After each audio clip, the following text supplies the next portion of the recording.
বন্ধুরা, আমি অনামিকা। আমার ভালোবাসা রান্নার চ্যানেলে আপনাদের সবাইকে স্বাগত। তো চলুন শুরু করা যাক আজকের নতুন রেসিপি। আমি যে রেসিপিটা তৈরি করতে চলেছি সেটা হলো একেবারে একটি হেলদি রেসিপি। এটা হলো স্টার ফ্রাইড ব্রোকলি মাশরুম। এর জন্য আমি এখানে 150 গ্রাম মতো মাশরুম নিয়ে নিয়েছি, যেটা আমি কেটে ধুয়ে রেখে দিয়েছি।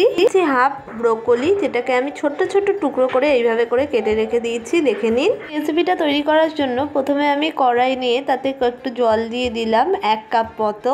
আমি এই যে জলটা গরম হয়ে গেছে, এবার আমি এই ছোট ছোট করে কাটা ব্রোকলিগুলো এর মধ্যে দিয়ে দিচ্ছি বয়েল করার জন্য। ব্রোকলিটা ভালো করে সিদ্ধ করে নেওয়ার জন্য কিছুক্ষণের জন্য ঢাকা দিয়ে দিচ্ছি। ব্রোকলিতে থাকে কিন্তু প্রচুর পরিমাণে প্রোটিন। আমি একটা বাটির মধ্যে একটুখানি কর্নফ্লাওয়ার ঢেলে নিচ্ছি, যাতে এতে ভালো একটা স্টার্চ হয়। এবার এই কর্নফ্লাওয়ারটার মধ্যে একটু পরিমাণ মতো জল দিয়ে দিচ্ছি। ফ্লাওয়ারটা জল দিয়ে খুলে আমি একটা স্টার্চ মতো তৈরি করে নিলাম, দেখে নিন। আমার ব্রোকলিটা সিদ্ধ হয়ে গেছে, ঢাকনাটা খুলে দেখে নিচ্ছি। দেখুন ব্রোকলিটা একেবারে সিদ্ধ হয়ে গেছে। এবার আমি এটাকে নামিয়ে নেব। আমি বয়েল করে নামিয়ে নিয়েছি। এবার আমি ওই কড়াইয়ের মধ্যেই যে এক্সট্রা ভার্জিন অলিভ অয়েল এখানে ব্যবহার করছি। এই জায়গায় আপনি সাদা তেলও ব্যবহার করতে পারেন।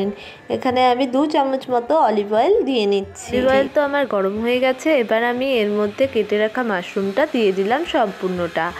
অলিভ অয়েল কিন্তু বেশি গরম করা উচিত নয়, তাহলে অলিভ অয়েলের গুণাগুণগুলো সব হারিয়ে যায়। মাশরুমটাকে ভালো করে অলিভ অয়েলের মধ্যে সতে করে নিচ্ছি, যাতে মাশরুমটার মধ্যে অলিভ অয়েলের ফ্লেভারটা ঢুকে যায় এবং মাশরুমটা বেশ ভালো খেতে হয়। মাশরুমটা আমার মোটামুটি ভালো করে সতে করা হয়ে গেছে। এবার আমি এখানে 3 কোয়া মতো রসুন নিয়ে সেটাকে কুচিয়ে নিয়েছি ভালো করে। তো সেই রসুন কুচিটা এর মধ্যে অ্যাড করে দিচ্ছি সম্পূর্ণটা। রসুনটার সাথে মাশরুমটাকেও ভালো করে আমি ফ্রাই করে নিচ্ছি, যাতে রসুনের মধ্যে মাশরুমের ফ্লেভারটা চলে যায় এবং মাশরুমটা খেতে আরও বেশি টেস্টি এবং হেলদি হয়। রসুনটা এবং মাশরুমটা মোটামুটি ভালো করে ভাজা হয়ে গেছে। এবার আমি স্লাইস করে যে পেঁয়াজগুলো কুচি করে রেখে দিয়েছিলাম, সেই পেঁয়াজ কুচিটা এর মধ্যে দিয়ে দিচ্ছি সম্পূর্ণটা। এটা কিন্তু আপনি আপনার পরিমাণ ও আন্দাজ অনুযায়ী দিয়ে নেবেন। পেঁয়াজ রসুনের সাথে মাশরুমটাকে ভালো করে নাড়িয়ে চাড়িয়ে আমি ফ্রাই করে নিচ্ছি, যাতে মাশরুমের মধ্যে এই ফ্লেভারগুলো ঢুকে যায় আর পেঁয়াজ রসুনের কাঁচা গন্ধটাও যাতে চলে যায়।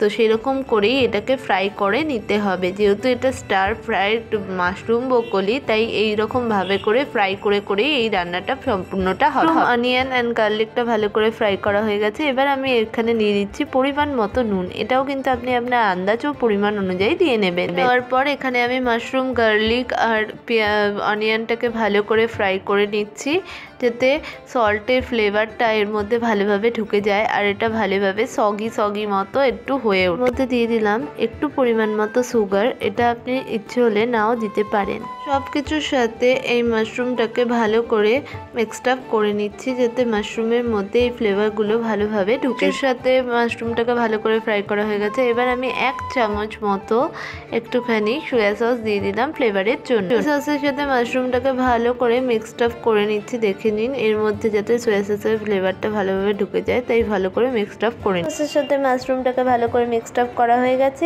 এবার আমি যে বয়েল করা ব্রোকলিটা রেখে দিয়েছিলাম সেটা এর মধ্যে দিয়ে দিলাম। মাশরুমটার সাথে ব্রোকলিটা দিয়ে ভালো করে এর সাথে মিক্সড আপ করে নিচ্ছি, যাতে ব্রোকলির মধ্যে এই ফ্লেভারগুলো ঢুকে যায় আর ব্রোকলিটাও ভালোভাবে ফ্রাই হয়ে যায় আর ব্রোকলির কাঁচা গন্ধটা যাতে না থাকে। ব্রোকলির মধ্যে মাশরুম এবং সবের ফ্লেভারগুলো ভালোভাবে ঢুকে গেছে। এবার আমি যে কর্ন স্টার্চটা তৈরি করে রেখেছিলাম সেটা এর মধ্যে দিয়ে দিলাম সম্পূর্ণটা। স্টার্চটার সাথে ভালো করে ব্রোকলি এবং মাশরুমটাকে মিশিয়ে নিচ্ছি, যাতে এর মধ্যে ফ্লেভারগুলো ভালোভাবে ঢুকে যায় এবং এটা খেতে আরও দুর্দান্ত হয়। এটা কিন্তু একটুখানি শুকনো হবে, তারপরে এটাকে নামিয়ে নেব।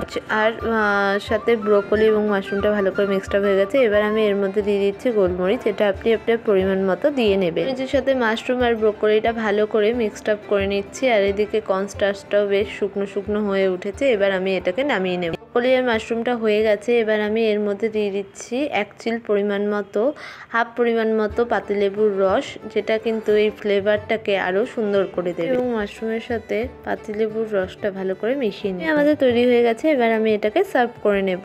সার্ভ হয়ে গেছে আমাদের আজকে healthy and tasty recipe mushroom broccoli star fry. তৈরি হয়ে আমার হাতে চলে এসেছে। এবার আমি টেস্ট করে দেখবো এটা ঠিক কেমন হয়েছে।